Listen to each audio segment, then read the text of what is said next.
নমস্কার বন্ধুরা, আজকে আমি চলে এসেছি তোমাদের সাথে আরও একটি রেসিপি শেয়ার করার জন্য। তো আজকে আমি বানাবো ভেজিটেবল চপ। শীতের দিনে বিকালে ভেজিটেবল চপ খেতে দারুণ লাগে। তো ভেজিটেবল চপ বানানোর জন্য আমি কী কী সবজি ব্যবহার করছি চলো দেখে নিই। এখানে নিয়ে নিয়েছি আমি বিট আর গাজর। বিট আর গাজরটা আমি একদম কুচো কুচো করে কেটে নিয়েছি। তোমরা চাইলে গ্রেটার দিয়ে গ্রেট করে নিতে পারো।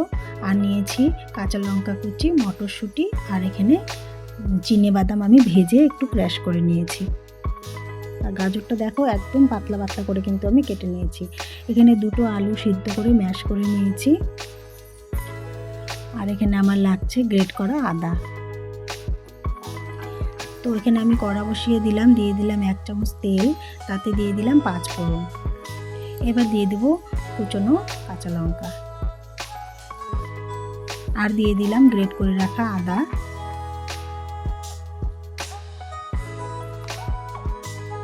দিয়ে আমি এটা ভালোভাবে একটু ভেজে নেব। আদার কাঁচা গন্ধটা যাতে চলে যায় তত পর্যন্ত একটু ভেজে নিতে হবে।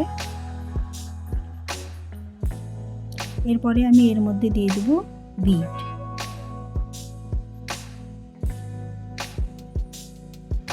একটু নাড়াচাড়া করে এর মধ্যে আমি গাজরটাও দিয়ে দেব। বিট আর গাজরটা প্রথমে দিতে হবে, দিয়ে ভালোভাবে নাড়াচাড়া করে নিতে হবে। এটা সিদ্ধ হতে একটু সময় লাগে।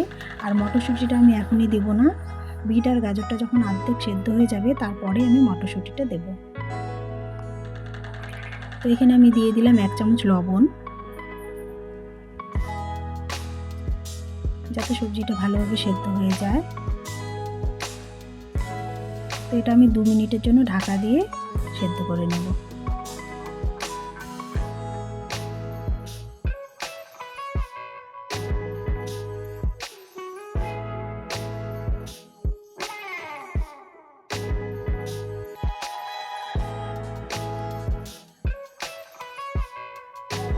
তো 2 থেকে 3 মিনিট হয়ে গেছে।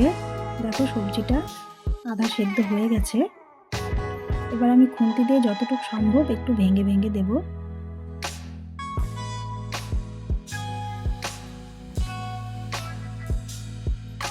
যাতে এগুলো একদম গলে যায়। আর এরপরে আমি এর মধ্যে দিয়ে দেব মটরশুঁটিটা।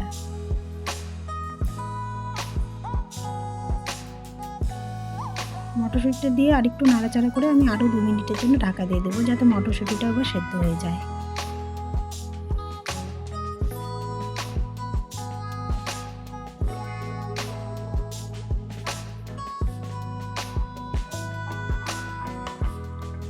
তো দেখো 2 মিনিট হয়ে গেছে, সব কিছু আমার এবার ভালোভাবে সেদ্ধ হয়ে গেছে।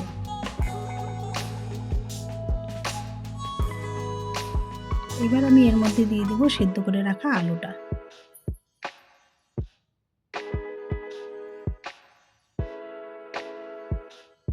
আলুটা দিয়ে খুব ভালোভাবে মিশিয়ে নিতে হবে।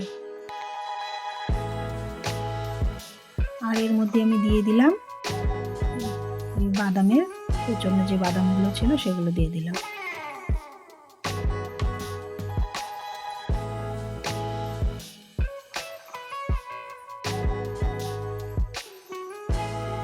আর এখানে দিয়ে দিলাম 1 চামচ চিনি। চপটা একটু মিষ্টি মিষ্টি হবে তাই আমি চিনি দিয়ে দিলাম। আর দিয়ে দিলাম ধনেপাতা কুচি। ধনেপাতা কুচি শীতের দিনে সবার ঘরেই থাকে, তাই আমি দিয়ে দিলাম। ঘরে না থাকলে কোনো ব্যাপার না, না দিলেও চলবে।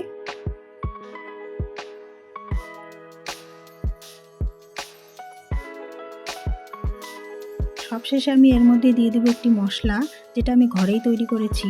এখানে আমি একটুখানি গোটা ধনে, গোটা জিরে আর 2টো শুকনো লঙ্কা শুকনো খোলায় ভেজে গুঁড়িয়ে নিয়েছি। ওই পাউডারটা আমি দিয়ে দিলাম। এটা দিলে গন্ধটা খুব সুন্দর হবে আর খেতেও দারুণ টেস্ট হবে, একদম দোকানের চপের মতন হবে। তো দেখো আমার পুরটা একদম রেডি হয়ে গেছে। এটা আমি নামিয়ে ঠান্ডা করে নেব। প্রথমে হাতে একটু তেল লাগিয়ে নেবে, তারপরে গোল গোল করে শেপ করে নেবে।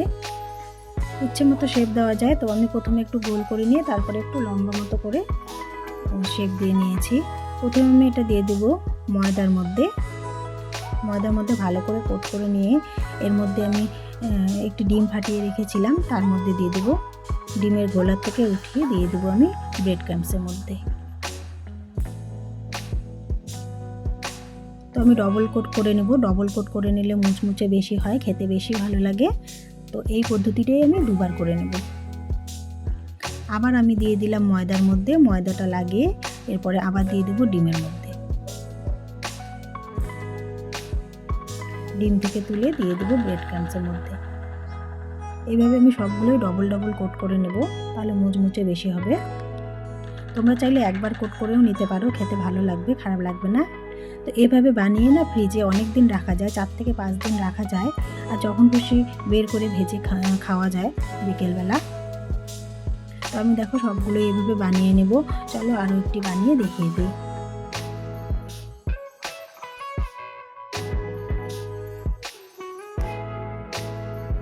তো প্রথমে দিয়ে দিলাম ময়দার মধ্যে, এরপরে দিয়ে দেবো আমি ডিমের গোলার মধ্যে।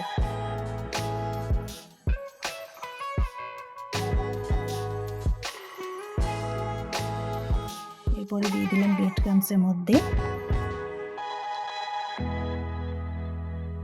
এইভাবে সুন্দরভাবে কোট করে নিতে হবে।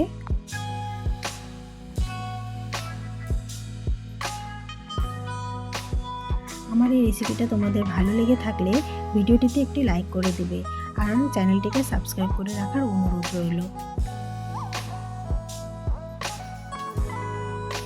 তো দেখো এইভাবে আমি সবগুলোই বানিয়ে নেব।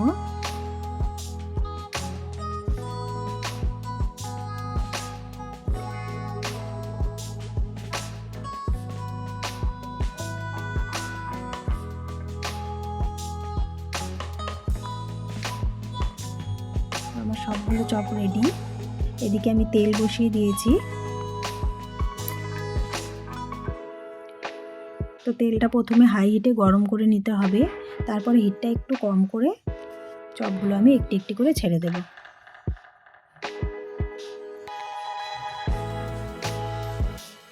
আর উপর থেকে তেলটা একটু খুন্তি দিয়ে ছড়িয়ে দিবে, তাহলে চপগুলো ভাঙার ভয় থাকবে না। এইভাবে চপগুলো আমি ঘুরিয়ে ঘুরিয়ে এপিট ওপিট ভালোভাবে ভেজে নেব।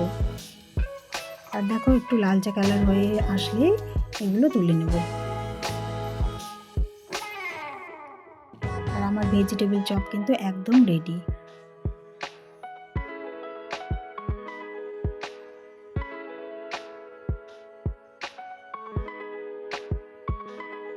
চপগুলো আমি তুলে নেব।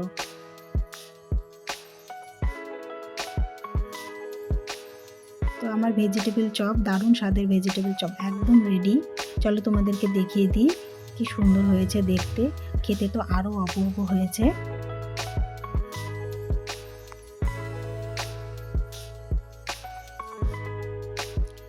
আমার এই রেসিপিটা তোমাদের কেমন লাগলো কমেন্ট করে জানাতে ভুলবে না।